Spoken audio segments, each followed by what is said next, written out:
When you look at Gears as a game and as a property, nuance is not the first word that comes to your mind.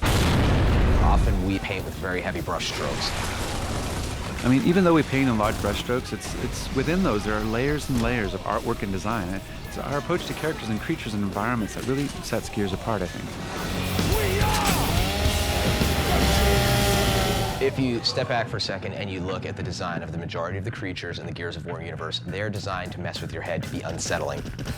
Look at the skin of the locust. It's this bark-like, lizard-like skin. We pre-programmed as humans to find this disturbing, and our art designers know that, and they deliberately put that in your head. What the is that? A new threat that's arisen in the form of the lambent enemies.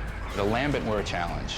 There's a lot of morphing stuff in there. There's a lot of cool animation systems going on. I'm all about monsters, man, so the more the merrier. When you have that open mouth with the tongue and the saliva, it makes it that much more aggressive looking.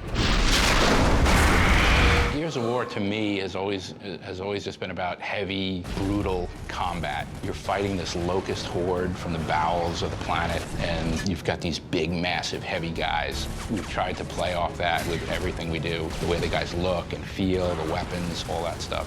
These characters are essentially kind of forged of war. We are dealing with a generation upon generation that has never seen peace. Let's track it. And of course, at the center of all this is Marcus.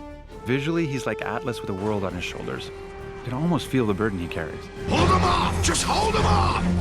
We've stripped him down, and he's in his Under Armour, and he's got like grungy t-shirt under there. But then what we did on top of that was we made the arms extra bulky, and he was very wide. Dom has slightly changed. You know, he's let himself go with his beard and long hair, and with the loss of his children on E-Day and then the loss of his wife during Gears 2, he's really lost what personally meant to him to fight. What's the status? In progress. Anya was the cute girl who talked in your ear during the first game, and now she is a badass soldier. She's more war-torn, and she's in armor. These have to be women that can cut a locust in half with a lancer, right? That was satisfying. When you're building a campaign like this, you want to visit a whole bunch of different locations. It's like you're backpacking across Europe. You want to see the warm areas, the cold areas, the beautiful areas, the areas that aren't so pretty, right? The sky's the limit. And even though this is Sarah, not Earth, we wanted to ground it with visual elements that people could understand and recognize. I made a comment about how perfect the game was, but it was just lacking a little something, and I put it out there that it was lacking graffiti. And to my surprise, they liked the idea. One of the main themes was this feeling of like helplessness and no hope. So throughout the game, we did a lot of different hand styles, different buff styles, different crayon styles of messages of despair. But graffiti on the walls is just one element of the environment. In Gears of War 1 and 2, we explored the terrain and the subterranean of Sarah. In Gears of War 3, we take to the water.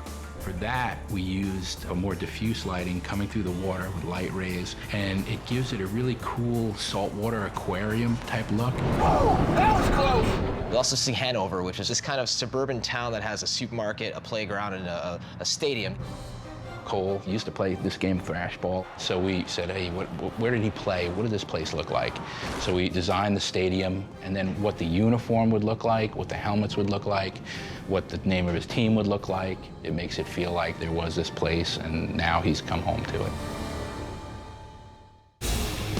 As developers, it's really important to us that people feel connected to the world we've created. They really enjoy the experience of not only playing the game, but looking at the game and saying, wow, this looks really cool, and I like these monsters, and I like these characters. You want people to eat it up, and when they do, it's the best feeling in the world.